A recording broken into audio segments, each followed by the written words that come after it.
Before the path hardens, before the choice is made, stopping decision death in this high stakes trade. Welcome to the AI Momentum Podcast. On today's episode, we welcome Nicoleta, who's a systems engineer. She moved from Romania to the US and basically fell head over heels for AI back in 2022. She's the founder of ChrysalisX and she's currently in that brutal, messy middle of a pivot. She went from building this beautiful consumer vision to realizing that big was actually a trap.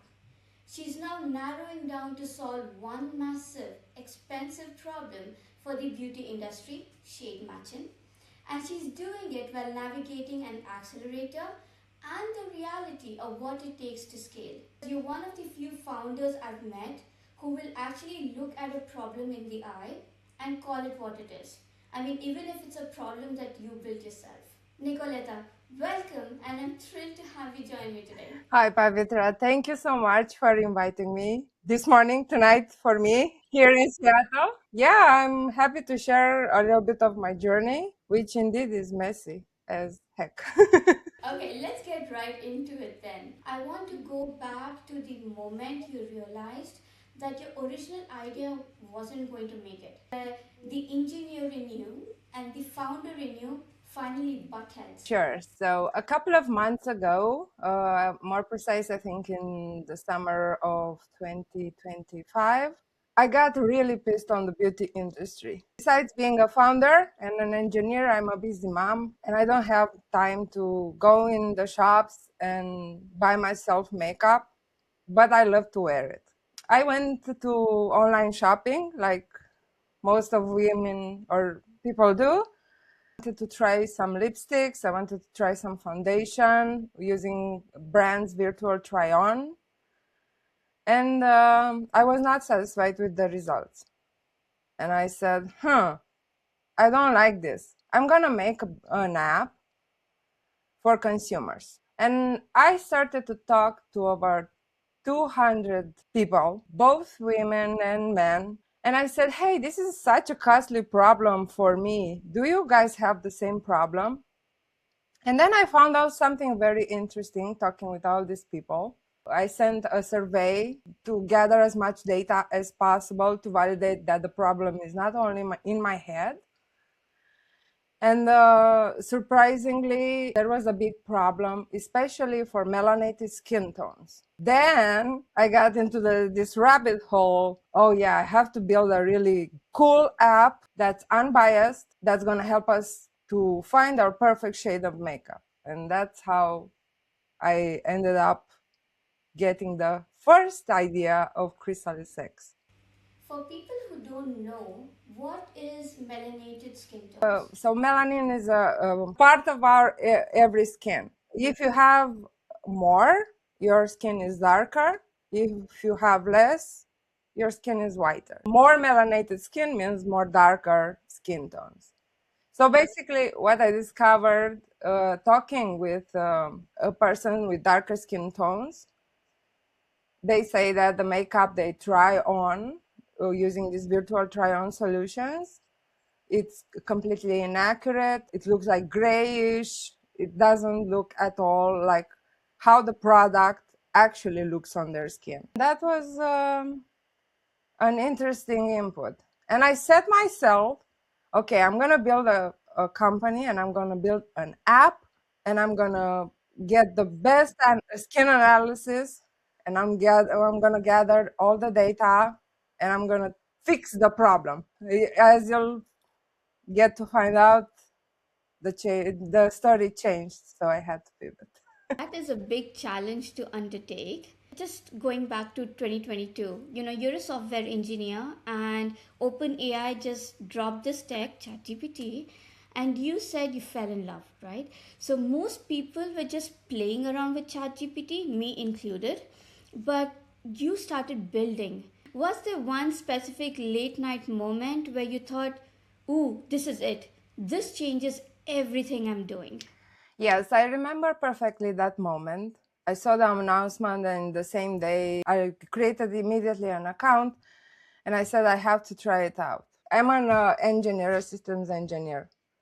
So at that moment, I was actually stuck with a production problem in the corporate I was working in. And I basically gave it that scenario that I was stuck in. It immediately blew my mind because it started to create these extensive test cases, things for me to check that I was didn't thought before, or it gave me instruction to look in other places in the infrastructure or in the networking or to verify IP tables. Or after that, it suggested like some small scripts to verify certain things in the system. And I was like, whoa, what?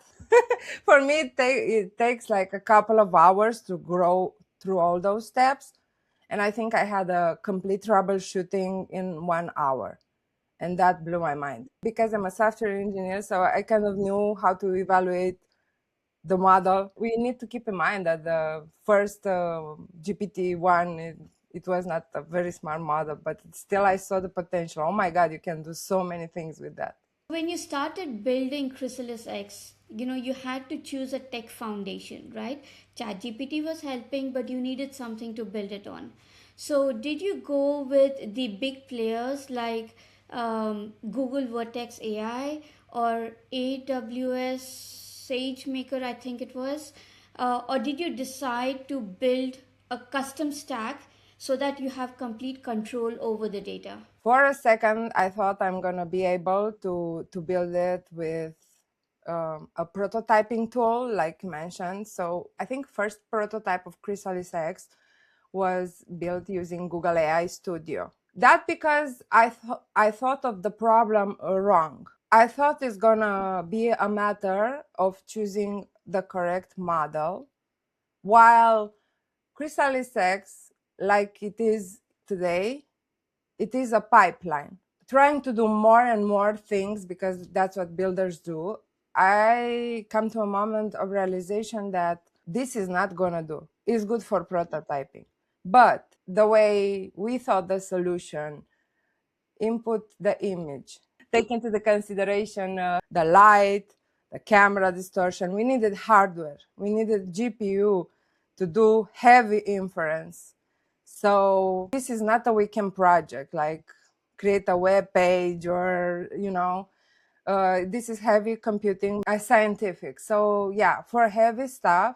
And think about it. If when you do a weekend project, it's just you testing. Now, if bulk requests come to your server, the prototyping tools won't cut it because you need infrastructure. So, when you were trying to build that first version, you were wearing your engineer hat and your founder's hat, right? So, even the choice of your foundation feels like you had a lot of decisions to be making, even at the start of building ChrysalisX. So, while you're wearing this engineering hat and the founder hat, which one was louder? Which one was telling you to keep adding features when you probably should have been cutting them down and going like, okay, let me tackle one thing at a time? I would say that the engineering hat is the biggest even today. It's big and heavy.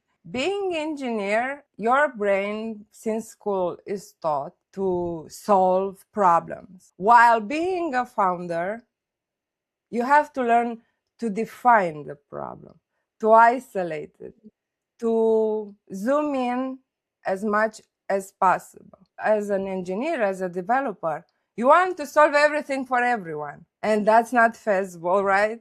You won't ever finish. You'll keep adding and adding and adding, and you'll have like a Frankenstein. So networking has been very important to me because I learned how to get outside of my head. Founders have a vision. They create a baby and they have to kill it. There is this saying in startup world, learn to kill your baby.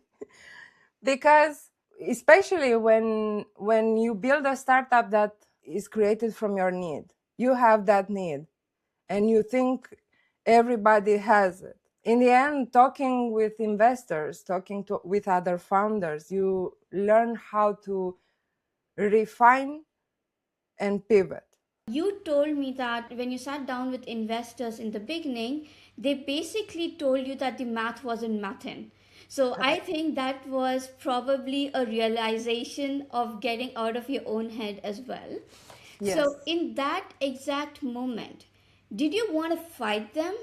Or was there a quiet part of you that thought, ooh, they're right, and I'm probably in trouble if I don't change stuff? I remember exactly distinctly the room where I was in. And it was a big person, important person. And I remember I approached him and I was like, hey, I'm building this app. And he didn't let me finish. He just stopped me then and there. He said, yeah, you'll have a customer acquisition problem. How would you get customers to your app? How many times will they use it to make money out of it? Right. Then I remember that I went home and I sit a little bit. Those were very good questions that I never thought of them. Like, how many times do you buy makeup? How many times do you need to virtually try on a color for this app to make sense and make money? Taking examples from Uber, how many times do you go and use Uber? Me, once, twice a month, right? But their value is in lots of people use the application. So yeah, that made me step out of the engineering shoes and wear the founder's hat. Because at some point in your journey, you'll have to think about money. And especially as women, it's very difficult. We want to solve problems. And if money comes with it, it's fine. But that's not how businesses work, unfortunately.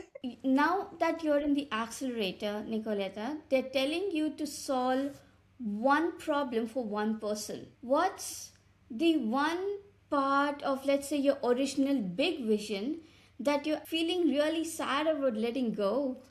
I don't know if it feels hard to let go while it feels like a continuous transformation.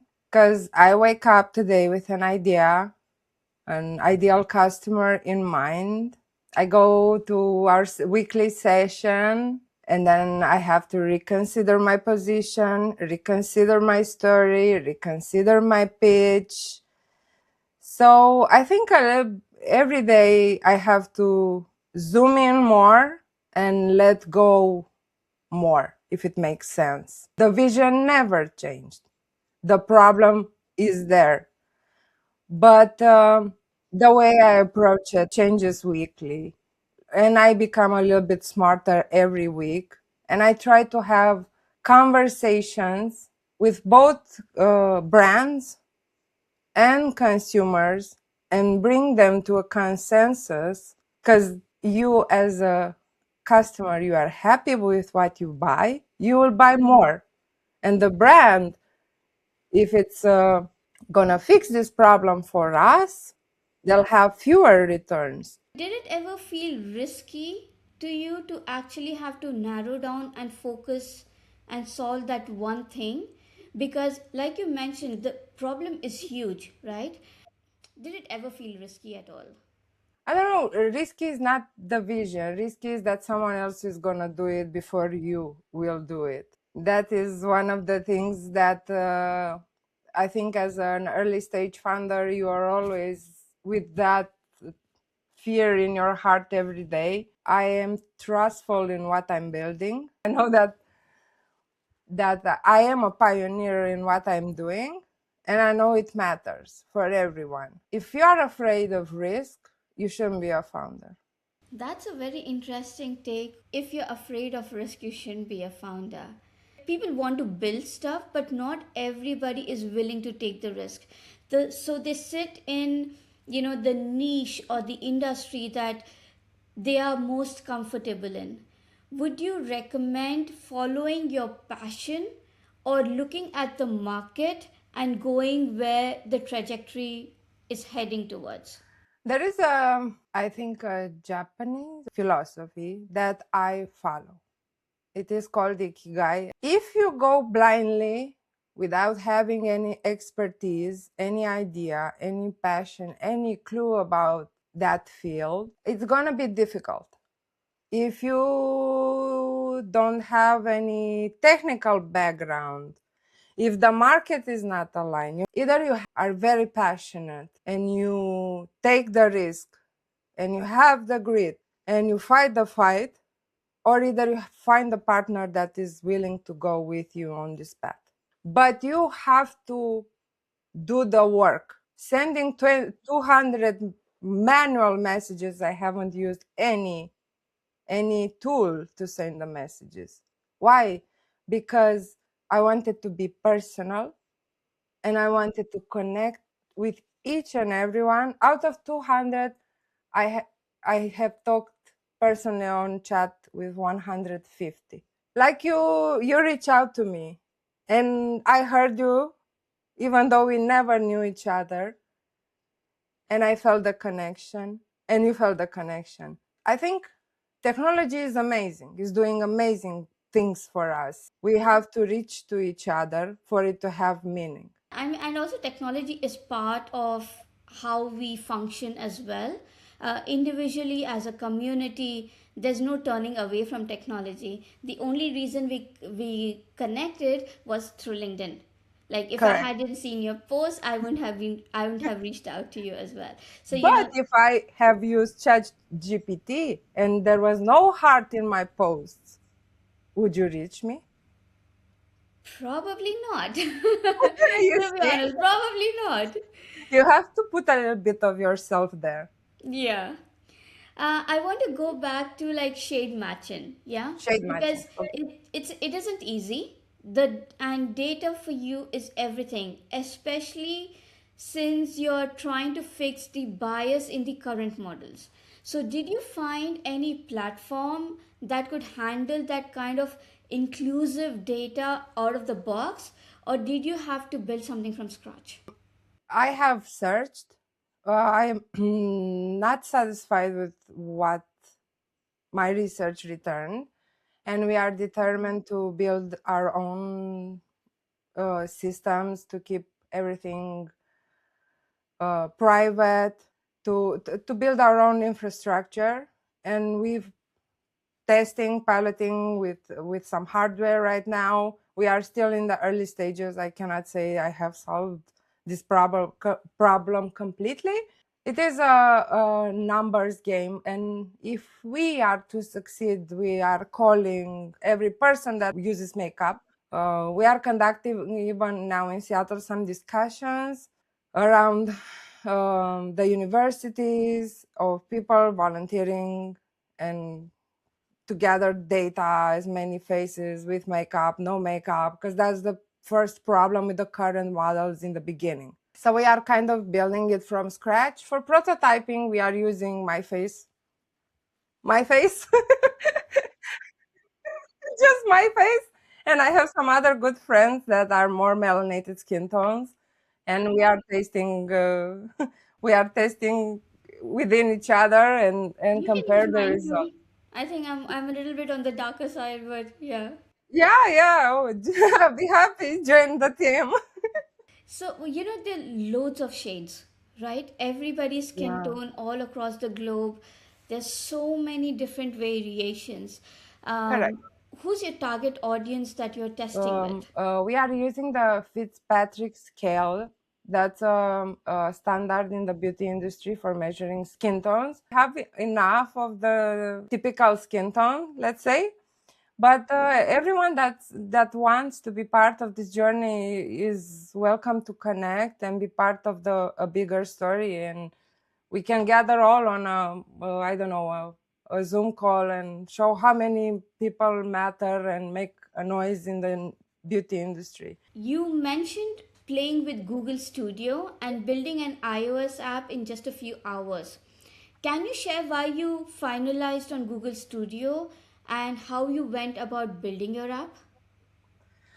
Okay, it was anti-gravity. It was anti-gravity. Oh, Yes. sorry. So whenever I hear that something new is on the market, I make time to try it out. Yes, I installed the app. Took a couple of days until I managed to make some time. And how do you test it? Like I tell you now, Pavitra, test Lovable. And you open Lovable and you look at the website, right? That's the same. Anti-gravity is like an app. You install it on your computer. And in the beginning, it's a blank page. Exactly like when you start to write a book, right? I think I was, what to do? Yes, I can make an app to remind me how to drink water. So yeah, I take the decision to make an app to drink water. So my process usually when starting something new that I have never ever done is to ideate with a chat. Can be ChatGPT, can be Claude, can be Gemini. I'll make a parenthesis here that the models are pretty good, and the differences for ideating they're very very very small. So you can use either one to ideate. I basically usually ask, give me the starting prompt for, and in this case was for anti-gravity. But it's very smart with anti-gravity has its own chat for planning and ideating. The advantages is that in the Google ecosystem, it's connected to Nano Banana and it creates its own images. And I wanted to make it fun because I recently visited my friend in Sydney, Australia, and I still had koalas in my mind. And I said, like, yeah, this reminder should be fun, and um it should show like a koala when it's dry, and then when it feels better. And it started to create everything, and not only that, started to test in browser that the clicks work and things like that. And I was like, what? That's crazy. Yeah. And then it gave me the idea, well, um, what if I have this application? I'm a very creative person, as you can see. What if I have this application on my phone? So I said, can you make it work out? Yeah, I'm going to install. So the anti-gravity started. I'm going to install that package and cocoa pods and whatever. And then, well, I don't have developer mode activated on my phone. How do I do that? Because I worked on Android, but I never developed for iOS. And how do I do that? Felt like I have like a companion. You can ask it something in a window, and they have like an agent manager, and you can ask it something else to do in parallel. So that I find it very powerful, especially if you don't know to configure. You're not like a software engineer, and you don't know how to configure your own agents. This is very exciting because the possibilities are endless. And as a tech person, you can build almost anything, right? You have loads of ideas, you're super creative. How would you decide what not to build? That is very, very, very difficult. I have ADHD, so I tend to go sideways with an idea, and then I get another idea, and then jump to another. I basically create like plan and collaborate with what input I have from my consumers, my customers, and decide just one thing. I try, emphasis on try to stick with it. After that, I test it, I get a good input, then I proceed to the next thing. That's interesting because I'm a self diagnosed ADHDer, but I have a lot of ideas. I plan, I make my, journey maps and technical maps, and then another new idea strikes. I'm like, okay, I'm going to just put my notes in. But once I start putting my notes in, I'm down that rabbit hole. Then I'm like, oh my god, I have that idea. Then I go back, but then I remember that this is left unfinished. And while I'm between that, I have one more idea, and I need. Oh my god, my brain. It is a matter of practice. I don't. It's not easy. It's discipline. You need Discipline. Yeah. And if I find myself going off the script, I immediately take a break, because the break, if you take like a 5-minute walk, drink water, your brain resets and forgets about the stupid idea that it's gonna derail the other idea.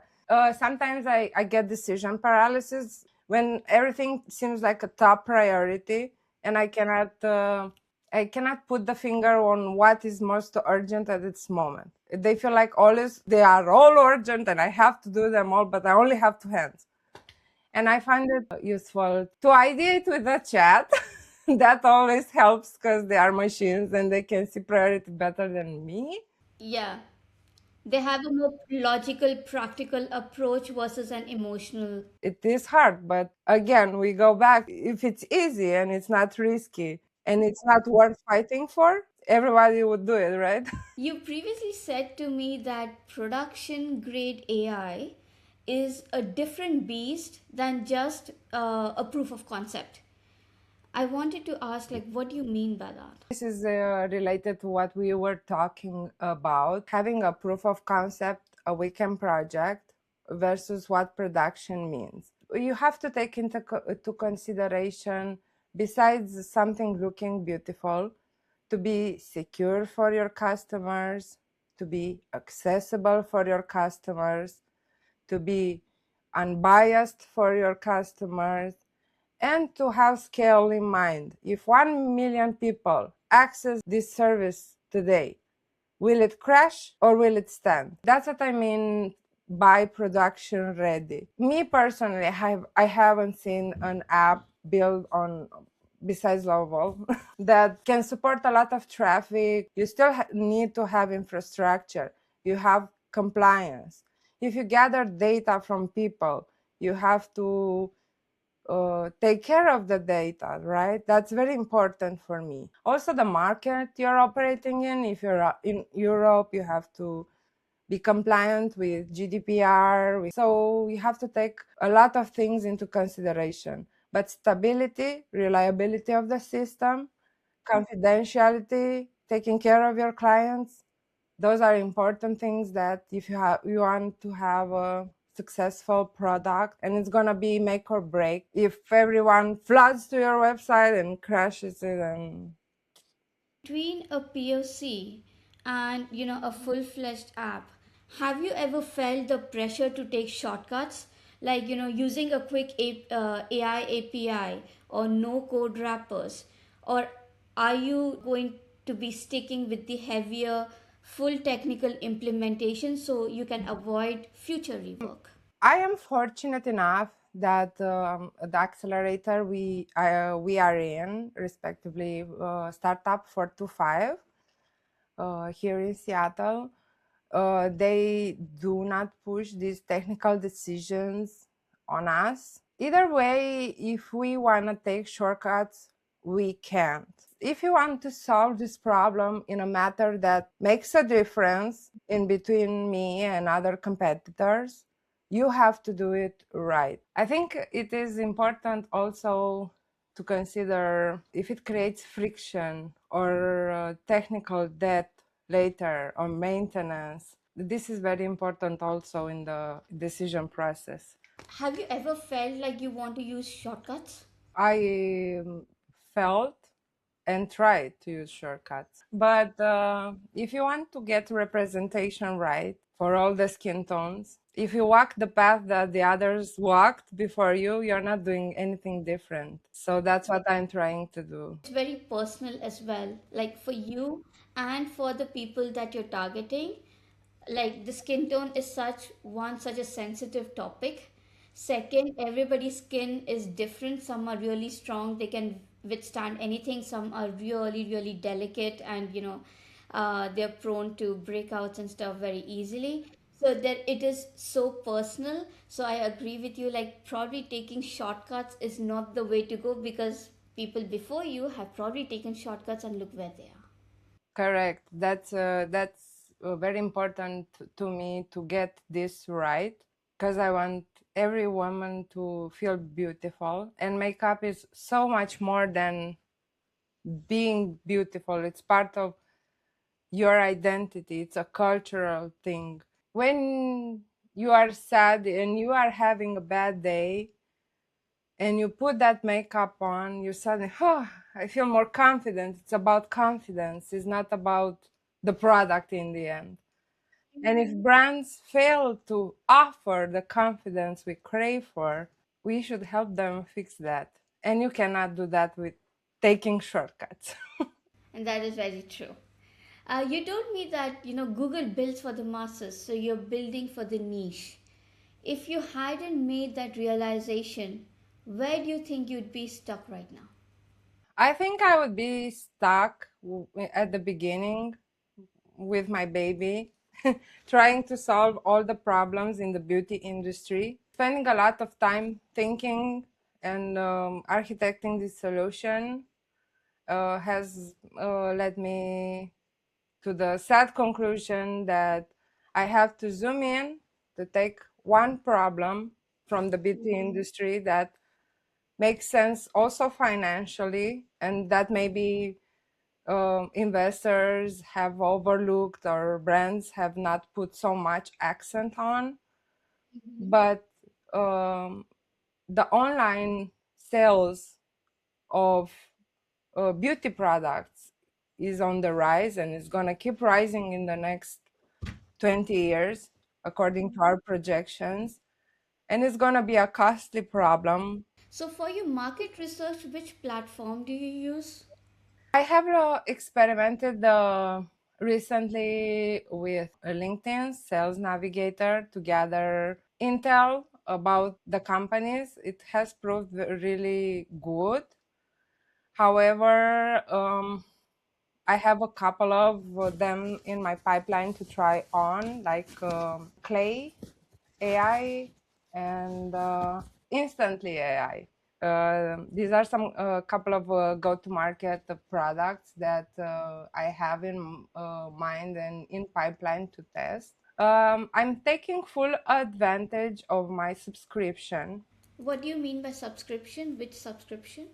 I'm in part of the Google ecosystem. Again, I am not paid by Google. Even ChatGPT, I think it has for the free version the research. It is a very powerful tool. If you have it connected, it pulls all the data that is publicly available. So I have done researches like what are the biggest returns in online beauty sales? And I have found that 10% of foundation that is bought online is returned. And in the US market only, it it is a loss of $1.4 billion. So this research I have made using Google AI research feature, but it is available in ChatGPT also. So you everyone that has access to these tools should use it for research. Have you tried Perplexity or DeepSeek?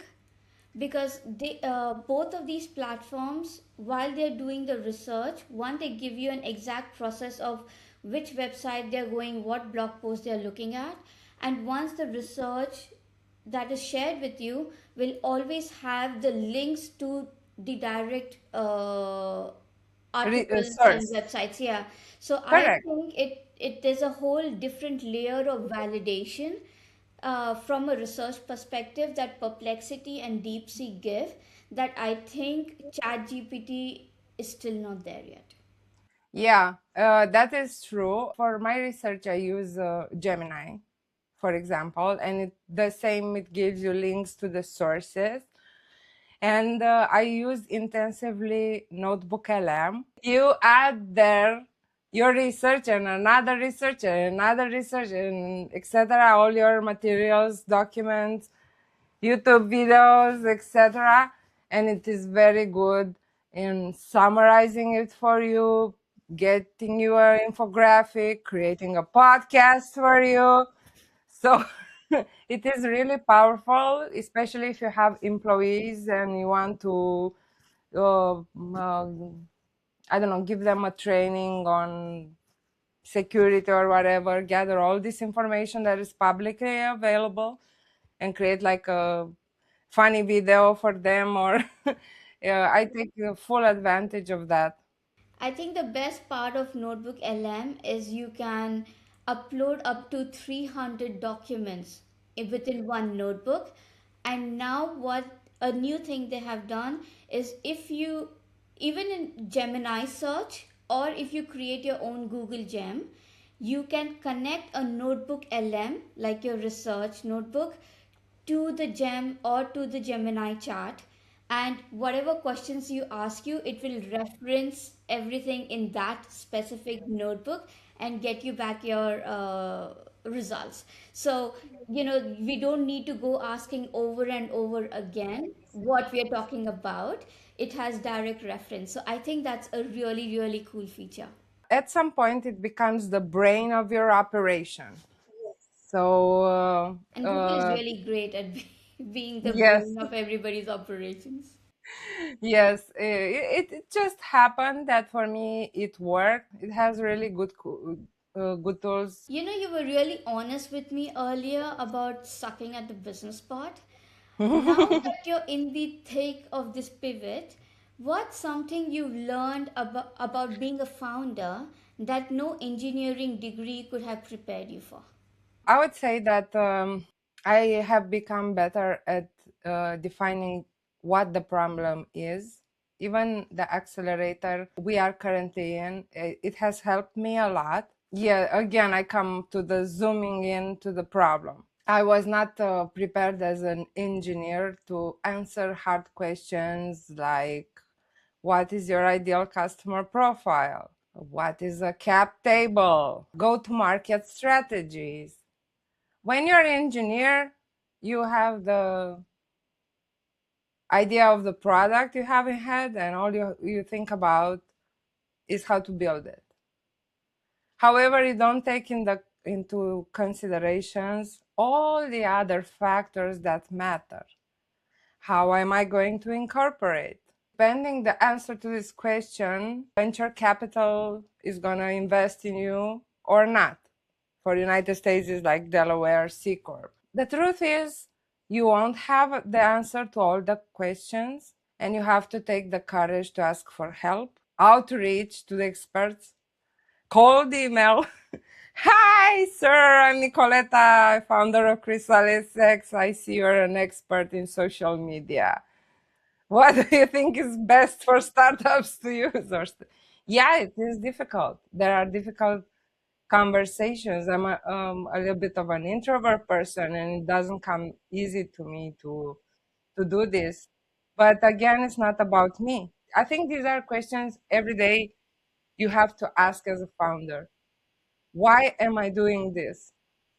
And if you don't have a real deep answer to that, I don't think you'll have the power to go on the journey. That is very introspective and retrospective at the same time. Founders have a lot to think about. Just one last question with regards to this. If you met a founder today who's falling in love with a new AI tool just like you did back in 2022, what's the one question you'd ask them to make sure they aren't just building a house made of sand? I have the question written down because I have thought long on it.